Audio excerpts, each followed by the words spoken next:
जिल्ह्यातील पशुसंवर्धन विभागातील पशुधन पर्यवेक्षक पदांसाठी भरती प्रक्रिया राबवण्यात आली होती। यामध्ये राज्यातील उमेदवारांची कागदपत्र पडताळणी होऊनही नियुक्तीपत्र दिले नाही। यासाठी उमेदवार जिल्हा प्रशासन आणि शासनाकडे पाठपुरावा करत होते। दरम्यान जिल्ह्यातील काही उमेदवारांनी सकल मराठा समाजाचे समन्वयक माऊली पवार यांच्याशी संपर्क साधून त्यांच्या माध्यमातून पालकमंत्री चंद्रकांत पाटील यांच्याकडे आपल्या मागणीचे निवेदन सादर केले। त्यावर तत्परता दाखवून पालकमंत्री पाटील यांनी या संदर्भातील योग्य ते आदेश संबंधित खात्याला दिल्याची माहिती मंगळवारी देण्यात आली। माऊली पवार यांच्या प्रयत्नाला यश आल्यामुळे पर्यवेक्षक उमेदवारांनी कृतज्ञता म्हणून पवार यांचे आभार मानले। या प्रसंगी शिवाजी चापले, दादा सुरवसे, अजित बनसोडे, रोहित भोसले, उमेदवार निलेश पवार, भालचंद्र शिंगाडे, स्वानंद घेवारे, अमोल भिसे, अमोल गौरे, अभिजित माशाळ उपस्थित होते। जिल्ह्यातील बऱ्याच पशुधन केंद्रांवर जनावरांचे डॉक्टर नियुक्त नाहीत, त्यामुळे खासगी डॉक्टरांची चलती आहे। जिल्ह्यात पशुधन वाढले आहे, त्यामुळे जनावरांना अनेक आजारांना सामोरे जावे लागत आहे। त्यामुळे खासगी डॉक्टरांकडून शेतकऱ्यांची आर्थिक लूट होत आहे। सरकारी दवाखान्यावर नव्याने नियुक्त झालेल्या डॉक्टर हजर झाल्यावर शेतकऱ्यांची चांगली सोय होणार आहे। जिल्हा परिषद व पशुसंवर्धन विभागाने याबाबत तत्परता दाखवावी अशा सूचना पालकमंत्र्यांनी केल्याचे सांगण्यात आले।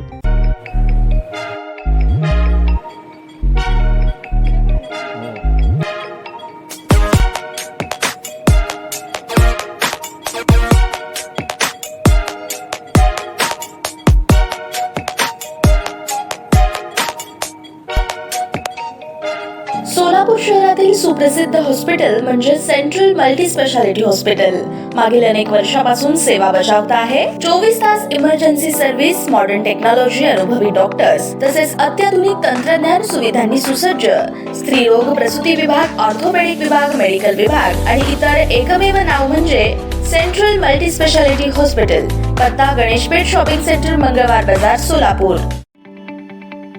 ताज्या बातम्या पाहण्यासाठी प्राईम महाराष्ट्र न्यूज चॅनलला सबस्क्राईब करा।